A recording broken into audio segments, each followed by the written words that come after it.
이 복된 시간에 주시는 주님의 말씀은 시편 126편 1절에서 6절 말씀입니다.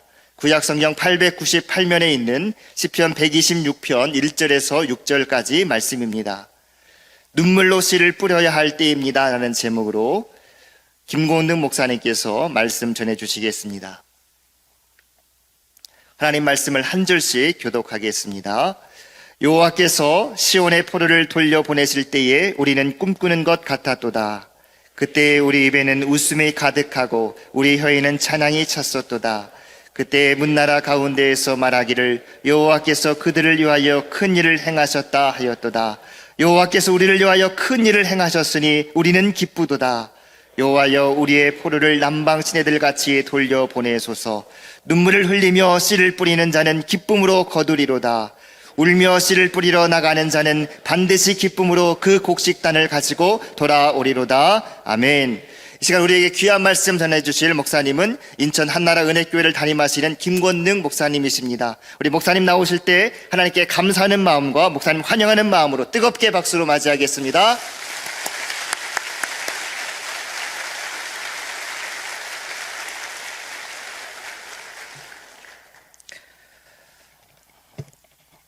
어제 이곳에 이 시대에 지극히 작은 자들이 다녀갔습니다. 북한을 탈북해서 중국에서 고난을 당하다가 하나님의 은혜로 대한민국에 나온 지 10일 되는 자매들이었습니다.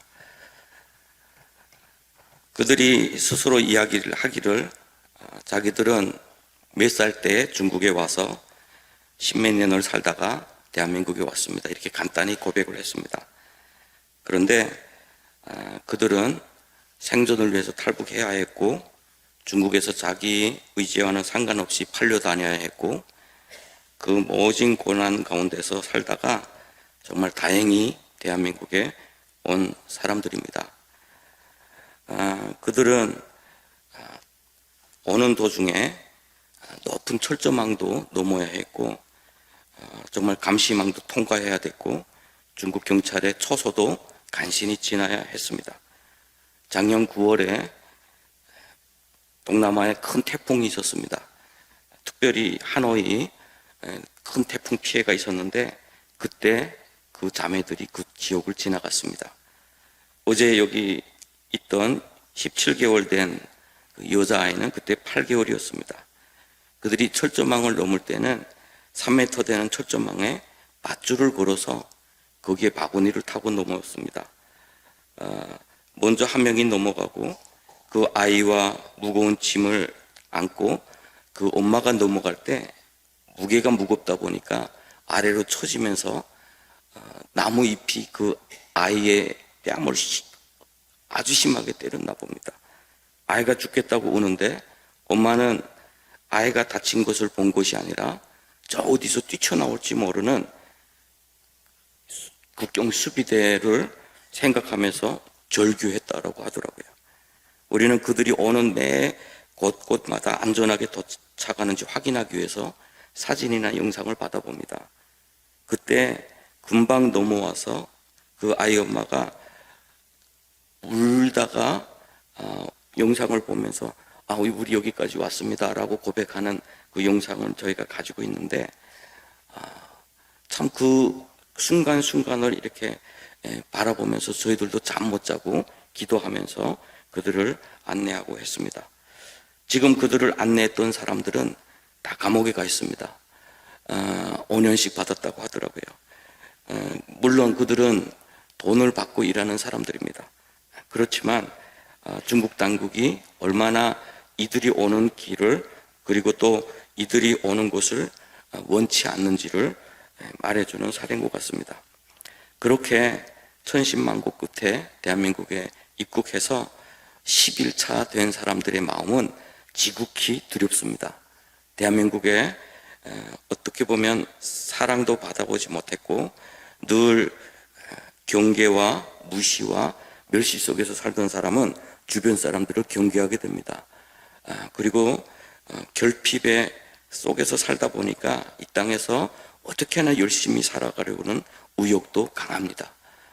그리고 이 자유주의 사회에서는 문을 닫고 들어가면 누군가가 문 두드려주는 사람도 없습니다. 그러다 보니까 엄청 외롭고 힘든데 어제 이곳에 다녀가면서 그들은 큰 은혜를 입었습니다. 어제 차가 아직 도착하기도 전에 우리 담임 목사님께서 미리 내려가셔서 그들을 맞이해 주셨어요. 차에서 내릴 때 손잡아주고 함께 식사를 드시고 마음속으로 한쪽으로는 걱정이 됐습니다. 이분들의 말하기 싫어하는 어떤 스토리를 혹시라도 질문 중에 나오면 어쩔까. 그런데 담임 목사님이 한마디도 물어보지 않으셨어요. 그러면서 저희한테 그런 이야기 하셨어요. 잘못 물어보면 이분들 상처받겠지. 사랑도 여러 가지 방법으로 사랑할 수 있는 것 같아요. 그리고 어제 예배 시간에 꽃다발 주고 정말 다 같이 한결같이 손을 들어서 축복해주고, 그리고 또 저녁 마칠 때는 저 10층에 올라가서 또 맛있는 빵과 또 아이스크림을 대접받고, 그 자매 한 분은 막 춤을 추더라고요. 너무 좋다고. 어떻게 보면 북한이라고 하는 체제 가운데서 한 번도 사랑을 받아보지 못한 사람들입니다. 팔려다녔고 체포되면 강제 북송당하는 그런 위기 가운데서 살았고, 자기가 옳아도 옳다고 한 번도 말해보지 못한 그런 사람들입니다. 그런데 그들을 위해서 사랑해 주셨고 헌신해 주셨고 기도해 주신 이 새로남 교회 때문에 그들은 생명을 얻었을 뿐만 아니라 그 생명의 큰 위로를 얻었습니다. 우리 주님께서 지극히 작은 자에게 한 것이 내게 한 것이라고 하신 말씀이 이 교회 가운데 이루어진 줄로 믿습니다. 그들은 이 땅에서 살아가면서 많은 어려움을 겪게 됩니다. 첫 번째는 그들이 겪었던 그런 아픔과 상처 때문입니다. 그들이 아픔과 상처는 그들의 성품 속에 그대로 녹아 있습니다. 사람을 잘 믿지 못하고요. 교회도 어제는 잘 나오겠다고 했지만 전 잘 알고 있어요. 또 날 때가 있을 거다. 그리고 또 다시 돌아올 때가 있을 거다. 왜냐하면 그런 상처는 항상 그들의 성품과 그들의 마음속에 있기 때문에 사랑한다는 말을 잘 믿지 못하거든요. 누군가가 경험해보지 못한 사랑을 이야기할 때 그들은 항상 설마라는 생각을 하고 있어요. 그런데 시간이 지나면 알게 됩니다. 자기들이 얼마나 큰 사랑을 받았는지, 어제 그 매 순간순간이 얼마나 많은 사람들의 간절함이 있었고 얼마나 진심이 있었는지를 시간이 지나면 알게 됩니다. 그 시간이 지날 때까지 하나님께서 그들을 붙잡아 주시기를 기도해 주시기를 바랍니다. 그렇게 지금 21세기예요. 그럼에도 불구하고 팔려다니는 사람들이 많이 있습니다. 국제인권기구에서는 인신매매를 위해서 그것을 방지해달라고 각 국가마다 부탁을 합니다. 그렇지만 놀라운 것은 뭐냐면 그들이 지금까지 생존할 수 있었던 이유 중에 또 하나는 인신매매로 팔렸기 때문이기도 합니다. 너무 아이러니합니다.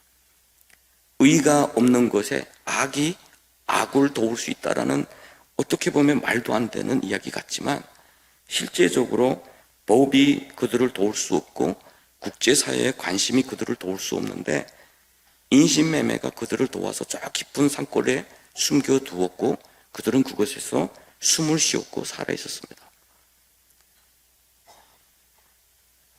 지금 그렇게 중국 땅에서 살아가는 사람들이 아직도 많이 있습니다. 그들을 위해서 기도하고 그들을 위해서 무언가 하는 것이 지금 이 시대에 하나님께서 원하시는 것이라고 저는 믿습니다.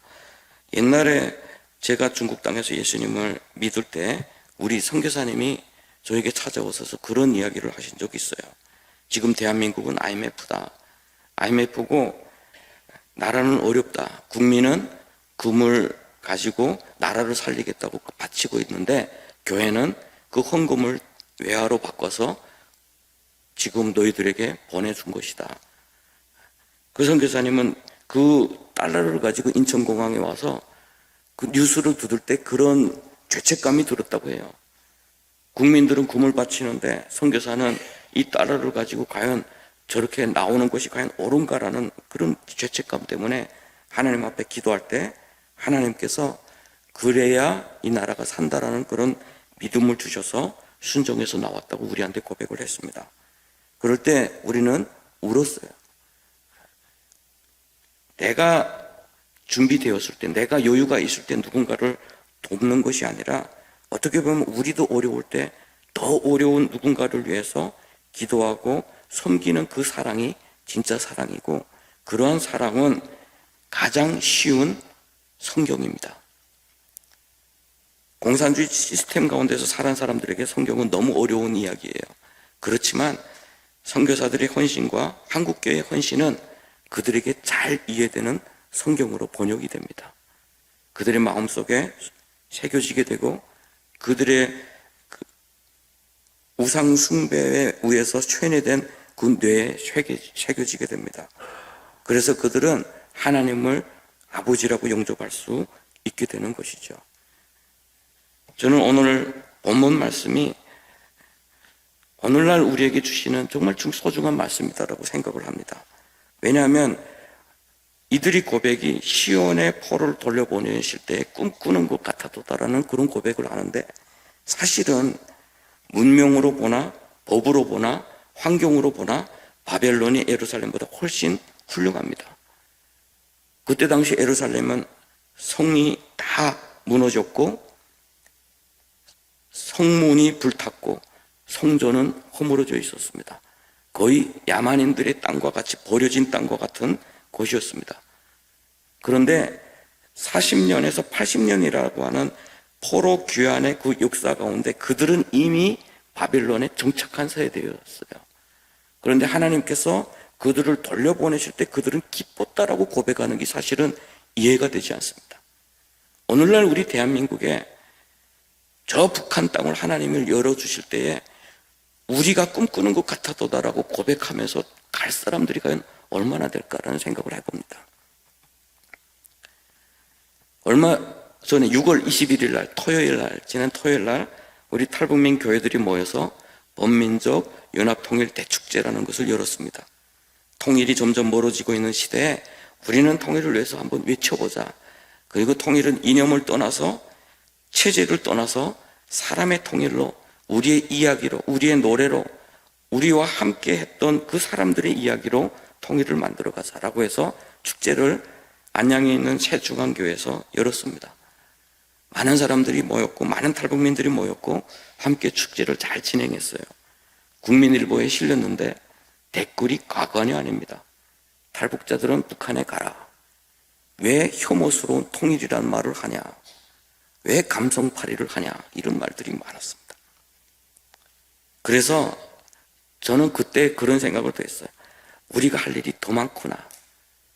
우리가 북한에서 겪어온 아픔과 중국을 겪으면서 지나왔던 그 아픔을, 또 다른 차원의 아픔을 이 땅에서 견디면서 우리는 여전히 통일을 이야기해야 되겠구나.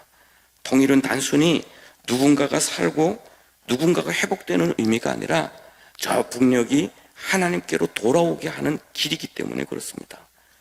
저는 통일이 저 땅에 민주주의 세워지고 저 땅에 돈 벌기가 좋은 나라고 저 땅이 자유로운 나라가 되는 걸 원하는 것이 아니라 먼저 저들이 하나님께로 돌아오는 것을 원하기 때문에 그렇습니다. 저는 북한에서 온 사람이고 저는 배고파서 탈북한 사람이고 저 땅에서 쇠뇌됐던 그 고통이 무엇인지를 아는 사람이에요. 자유가 필요하고 빵이 필요한 것이 아는 사람입니다. 그럼에도 불구하고 그 모든 것보다 복음이 먼저인 것을 누구보다 잘 아는 사람입니다. 하나님의 말씀이 없을 때 인간은 얼마나 악해질 수 있는지, 하나님의 말씀이 없을 때 인간은 얼마나 황폐하게 될 수 있는지를 누구보다 잘 경험했던 사람이기 때문에 그렇습니다. 이스라엘 백성들이 나름대로 안정된 바벨론을 두고 하나님께서 가라고 하시는 그 땅으로 가면서 꿈꾸는 것 같았다 고백할 수 있었던 이유는 그것이 바로 하나님께서 약속했던 땅이었고 하나님을 예배하는 땅이고 하나님과의 관계를 회복하는 땅이기 때문에 그렇습니다. 바벨론을 등지고 예루살렘으로 향하는 길은 세속을 등지고 하나님께로 향하는 길이기도 합니다. 그렇기 때문에 그들은 꿈꾸는 것 같았더라고 고백을 했습니다. 이 모든 고백의 그 뿌리 가운데는 무엇이 있었냐면 눈물로 씨를 뿌리는 자들이 있었습니다. 다니엘 같은 사람들, 에스더 같은 사람들, 그 땅에 정착하거나 그 땅에서 성공을 나름대로 자랑으로 여기지 아니하고 사명으로 받았던 사람들, 자기 민족을 위해서 자기가 가지고 있던 특권을 내려놓고 오히려 목숨까지 바치고자 했던 그런 사람들이 있었기 때문에 그 다음 세대는 하나님께서 돌아가게 하실 때 꿈꾸는 것 같았더라고 고백을 했습니다. 저는 오늘 대한민국 교회의 사명이 바로 그것이라고 생각합니다. 나라를 사랑하는 이 특별 새벽 기도 기간에 저 북한을 위해서 기도해 주십시오. 북한이 하나님께로 돌아와서 우리가 섬기는 하나님이 그들이 섬기는 하나님이 되고 우리가 함께 부르는 찬양 가운데서 함께 하나님 앞에 영광 올릴 그날을 위해서 기도해 주시기를 바랍니다. 저 땅은 하나님이 포기할 수 없는 땅입니다. 지금 국제사회가 포기한 땅이고 우리의 법이 닿지 않는 땅이고 어떻게 보면 21세기 가장 야만이 통치하는 땅입니다. 얼마 전에는 저 땅에 저희 어머니의 영상을 받아보았습니다. 78세가 되셨어요. 북한에서 너무 장수하신 분이에요. 제가 처음 예수님을 인격적으로 만날 때, 영접할 때 20여 년 전에 중국의 그 사육장에서 하나님한테 고백했던 것이 내가 지금까지 열심히 내 가족을 살리려고 했지만 가족을 살릴 수 없었습니다. 진짜 하나님이 계시다면 내 가족은 하나님 책임져 주십시오. 대신에 나는 주를 위해서 목숨 바치겠습니다. 이런 고백을 했던 적이 있어요. 그런데 세월이 지나서 하나님은 그 처음에 그 고백을 하나님은 지키셔서 굶어 죽을 수도 있고 병들어 죽었을 수도 있는 그 험악한 땅에서 우리 어머니를 살려주셔서 저희들이 보낸 돈을 떠는 손으로 세시면서 저희들에게 인사말을 전해주신 영상을 받게 되었어요. 그런데 그 영상의 배경 속에 이 잠깐 비치고 있는 그 우리 부모님이 살고 있는 집 모습을 보니까 그 살아가는 모습이 얼마나 험악한지 몰랐어요. 아직도 저렇게 살 수 있을까? 언제까지 저렇게 살아야 될까라고. 어떻게 숨만 붙어 있는 것을 다행히로 여기는 그런 삶을 살아야 될까라는 그런 생각 때문에 참 마음이 아팠습니다. 대한민국은 너무 자유로워서 방종으로 가고 있고 음식물 쓰레기가 넘쳐나고 있고 이미 많이 가지고도 부족해서 불평하고 있고 그런데 북한은 가장 기본적인 것조차 허락되지 않아서 숨만 쉬는 것만으로도 감사해야 하는 그런 땅입니다. 남과 북이 가장 가까운 곳에서 너무 극과 극의 차이로 함께 공존하고 있는데 하나님의 마음으로 이 땅을 보실 때 하나님은 과연 어떤 생각을 하실까라는 것. 하나님이 우리를 향해서 어떤 마음을 가지고 계실까? 저는 그 하나님의 마음을 받는 새벽 기도회가 되기를 바랍니다. 그래서 이 시대에 하나님이 원하시는 것이 무엇입니까? 저 땅을 향해서 우리가 해야 될 것이 무엇입니까? 알려주십시오. 그렇게 순종하겠습니다. 고백하는 그런 특별 새벽 기도회가 되기를 주님의 이름으로 축복합니다. 기도하겠습니다. 하나님 아버지, 은혜를 감사합니다. 이곳에 이렇게 새벽부터 하나님께 나와 나라를 위해서 기도하고 있는 주의 백성들의 기도를 들어주시옵소서. 저 북녘 땅에서 신음하며 살아있는 곳에 만족해야 하는 지극히 고통과 아픔 가운데 있는 우리 동족들을 주님 기억하여 주시고 그들의 아픔을 우리 마음에, 우리 눈에, 우리의 생각 가운데 심어주사 우리가 저들을 위해서 기도를 멈추는 죄를 결코 범하지 않게 하여 주시고 저 땅에 향한 하나님의 마음을 우리에게 한량없이 부어 주시옵소서.